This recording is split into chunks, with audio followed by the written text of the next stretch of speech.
pourquoi j'arrive pas à garder un homme avec moi? Pourquoi je fais peur aux hommes? Ben là, je vais te donner 3 pistes de réflexion. D'accord? Bah oui, parce qu'en fait, on n'est pas fait pour être seul. D'accord? Alors les gens qui disent ouais, mais moi de toute façon, je m'y fais au célibat, il n'y a pas de souci. C'est quand même subi. C'est pas, on n'a pas l'être humain pour moi, en tout cas pour moi, l'être humain il n'est pas fait pour vivre seul. D'accord? On n'est pas fait pour vivre tout seul chez soi. On est fait pour partager. On est fait pour partager des bons moments, pour vivre avec les autres, pour créer quelque chose. Vous voyez? C'est ça. C'est pour ça qu'on n'est pas fait pour le célibat. Et donc, pourquoi je fais fuir les hommes? Parce que peut-être que je crée des relations, ça dure 5 ans, ça dure 6 mois, ça dure 1 an, peut-être même 10 mois, 10 ans. Mais à un moment ou à un autre, je ne sais pas pourquoi, je vais dans le mur et je le vois, mais je vois que je vais dans le mur. Je vois que je suis en train de pourrir la relation, mais c'est plus fort que moi. Qu'est-ce qui fait que j'arrive pas en fait? Pourquoi je fais fuir les hommes? Et du coup, le gars, qu'est-ce qu'il fait? Il se barre. Qu'est-ce qui fait qu'il se barre comme ça? Et moi, j'en ai marre d'être dans ces schémas répétitifs. J'en ai marre de ne pas réussir à bâtir quelque chose. Et j'en ai marre. Peut-être que j'ai envie d'avoir des enfants et que j'y arrive pas. Ou sinon, bah, je fais un enfant toute seule. Mais bon, est-ce que c'est vraiment la finalité? Non. Eh bien, je vais te donner les 3 raisons de pourquoi, pourquoi tu fais fuir les hommes. Et surtout après, ben, je vais te donner des pistes de réflexion de comment sortir de ce schéma. Alors, pourquoi tu fais fuir les hommes? La première, c'est peut-être que, à travers la relation que tu crées avec un homme, tu cherches ce que ton père ne t'a pas donné. Donc, tu as des manques, tu as des besoins à combler, tu as un vide à combler, et tu attends que ce soit l'autre qui le comble.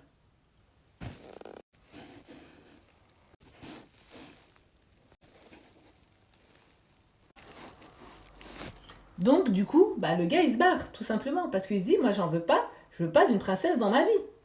Ok? La deuxième raison de pourquoi je fais fuir les hommes. De pourquoi je n'arrive pas à maintenir une relation de couple et qu'à un moment ou à un autre, ça capote. Eh bien, c'est que peut-être, quand j'étais enfant, mes parents ne s'entendaient pas. Et moi, petite fille, j'ai fait une promesse à mon père. D'accord? Je m'en rappelle plus du tout. J'ai fait une promesse à mon père en me disant, papa, moi je serai toujours là pour toi.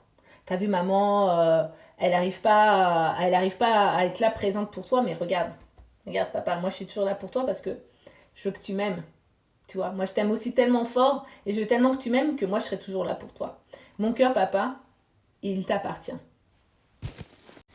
Qu'est-ce que ça fait? Eh bien, ça fait que quand on est adulte, ça c'est pour, eh bien, on est une femme qui s'entend super bien avec les hommes, qui a des bonnes relations avec les hommes, d'ailleurs qui attire plutôt les hommes, qui est rarement seule, hein, qui est rarement seule. Quand elle arrête une relation, elle en reprend une assez rapidement parce que les hommes viennent à elle naturellement, d'accord? Mais malheureusement, son cœur, il est déjà pris par son père. Donc, si en plus on est dans le fait de je cherche sans le savoir un mari qui va prendre le rôle de mon père, je ne peux pas avoir 2 pères dans mon cœur. Donc, il y a un moment conflit. Et donc, eh bien, l'autre, il se barre. Il ne peut pas rester. La concurrence, elle est trop importante. La concurrence, elle est trop élevée. Donc, il s'en va. Et la troisième raison, cause possible, c'est l'histoire familiale, la loyauté familiale par rapport à ma lignée de femmes. Est-ce que dans mon histoire familiale, il y a eu une répétition où eh bien, les femmes ne restaient pas en couple ou si elles, elles vivaient bien que lorsqu'elles étaient seules. Vous voyez? Moi, par exemple, dans mon histoire familiale, les femmes étaient bien que lorsque elles n'étaient plus avec leur mari. Donc ça se produisait comment? C'est soit ils décédaient, donc assez jeunes, soit elles divorçaient. Vous voyez? Et nous, par loyauté, bah, qu'est-ce qu'on fait? Eh bien, on reproduit.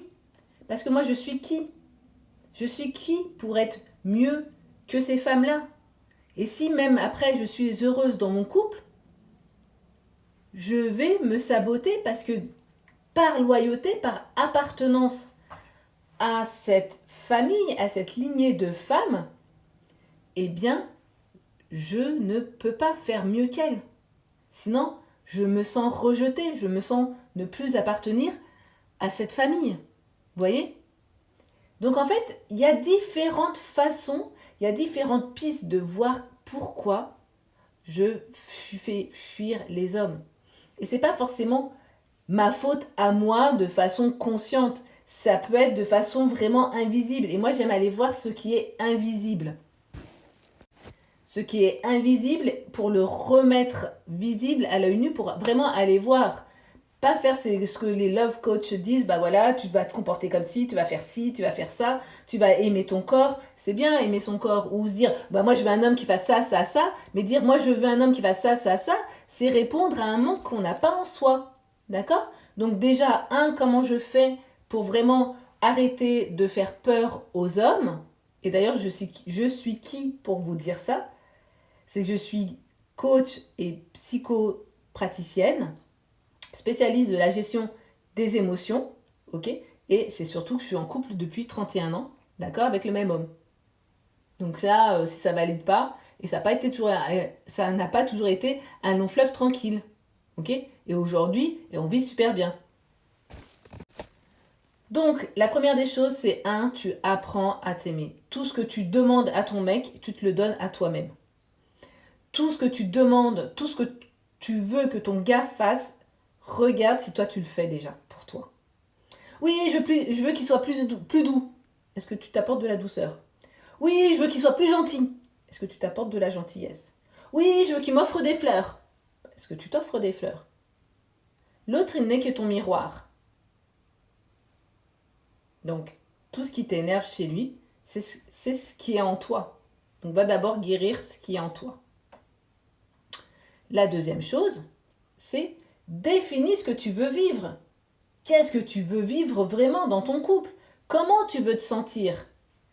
Par dire, voilà, moi je veux me sentir, waouh, comme ça, quand je me réveille à côté de mon mec le matin, je veux me sentir pleine d'énergie, je veux me sentir comme ci, comme ça, je veux me sentir bien dans mon corps, je veux me sentir aimée, je veux me sentir épanouie. Et qu'est-ce que ça veut dire être aimée? Qu'est-ce que ça veut dire être épanouie? Et pour envoyer les informations à ton cerveau, pour que lui, il aille chercher ce que toi tu désires. Et oui, parce que tout part d'une décision de qu'est-ce que je veux vraiment ressentir dans mon corps quand je vis une belle relation, quand je suis avec un homme. Tout part d'un ressenti, tout part d'une émotion. Déjà, applique ces 2 conseils, va voir ces 3 possibilités si ça résonne en toi. Et si ça résonne en toi et que tu ne sais pas comment faire, eh bien tu me contactes en privé pour que je puisse t'accompagner vers cette merveilleuse love story. Donc abonne-toi, partage, like, enregistre si ça peut t'aider. Je vous souhaite le meilleur.